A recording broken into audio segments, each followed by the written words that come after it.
Ladies and gentlemen, gather round for a riveting escapade through the mental corridors of one of history's most astute investors, Sir John Templeton. Investing the Templeton Way isn't just another investment guide. It's a grand soiree into the philosophy of a man who didn't just beat the market, he waltzed with it, twirled it, and left it blushing for more. So fasten your financial seatbelts as I present to you the top 10 insights with a dash of wit and wisdom from this veritable tome of investment sagacity. 1. The global bargain hunter extravaganza. First up, Sir John introduced us to the wild world of global investment long before it was the in vogue thing to do. He was not your stay at home investor. No, sir. He flung his financial net across borders, time zones, and cultures, seeking out undervalued stocks worldwide. So while others were swinging at local panadas hoping for a sweet payout, Templeton was sampling economic delicacies from every corner of the global market feast. 2. The contrarian jamboree. Now, to be a contrarian, you've got to have nerves of steel and the solitude preference of a lighthouse keeper. But this is where Sir John shined like a disco ball in a power outage. When the markets stampede in one direction, Templeton did a suave tango in the other. You see, it's not just about being different. It's about being right when everybody else is busy being wrong. When they zigs, you zags, and gaining an edge in the market is about as easy as finding a hedgehog in a haystack. It requires diligence and a bit of a poke. 3. The philanthropic lottery.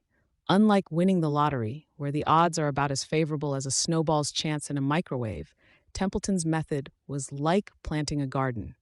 He believed in tithing, which meant giving away at least 10% of his income to charity. It wasn't just about being nice, it was a strategic move. This generous act attracted more wealth as it cultivated a wealth mindset and positive karma. Think of it as cosmic wealth recycling. You give, the universe gives back, and everyone gets a cookie. 4. The bottom-feeding festival of fun. Holy mackerel. Sir John loved a good financial crisis more than a shark loves a shipwreck. When markets were plummeting like acrobats without a net, most investors were running for the hills, but not our man Templeton.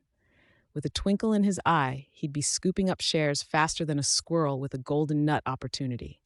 Buying at the point of maximum pessimism? That's not just investing. That's an act of valiant financial heroism. 5. The masterpiece of patience. Slow and steady wins the investment? Absolutely. In the rapid thumping heartbeat of Wall Street, Templeton stood calm, composed, and with the patience of a saint, or a particularly mellow sloth. For him, investment wasn't a sprint, it was more like a cross-continental hike. He gave his investments time to mature, like a fine wine aging in the cellar of opportunity. 6. The unwavering disciple of research. Information is the caviar of investing, and Sir John relished it. Templeton didn't just skim the financial news. He devoured it, chewed on it, and asked for seconds. He dissected companies' annual reports with the surgical precision of a brain surgeon, and with much less mess. More than just numbers, understanding the essence of a business was crucial. Think of it like dating, digging deep into their likes, dislikes, and quirky habits before you put a ring on that stock. 7. The spiritual investor's serenade. You might think finance is as spiritual as a rock, but hold on to your wallets. Templeton infused his investment strategy with spiritual principles. He believed in the power of prayer and positive thinking, making him the Dalai Lama in a world of Gordon geckos. For him, aligning investments with the greater good wasn't a hippy-dippy notion. It was a tried and tested strategy for long-term success. The diverse investment diet. The buffet approach to investment. Why have one dish when you can sample the entire spread? Sir John knew that diversification wasn't just sound advice, it was a survival strategy. It's like going on a road trip. You need a spare tire, snacks, maps, and maybe a karaoke machine, just in case. That way, if one investment takes a nosedive, you've got a parachute made of a well-balanced portfolio. 9. The risk management hoedown. Templeton saw risk like a hot stove. Handle with care, or you might get burned. He understood that risk and return were the Fred Astaire and Ginger Rogers of investing, perfectly partnered. Managing it wasn't just about playing it safe, it was about wearing the right armor in a financial joust. He wasn't about dodging bullets, but rather choosing battles wisely. 10. the lifelong learning fiesta.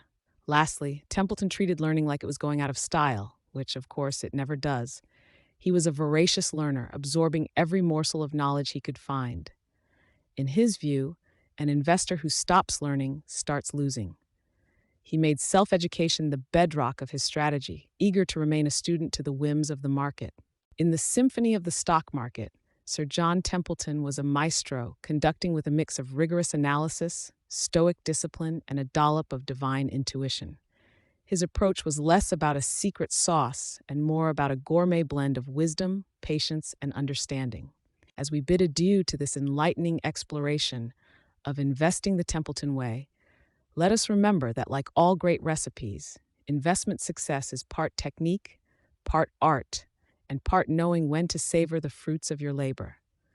Whether you're a Wall Street whiz or a Main Street maven, there's a slice of Sir John's philosophy that can add some flavor to your financial endeavors.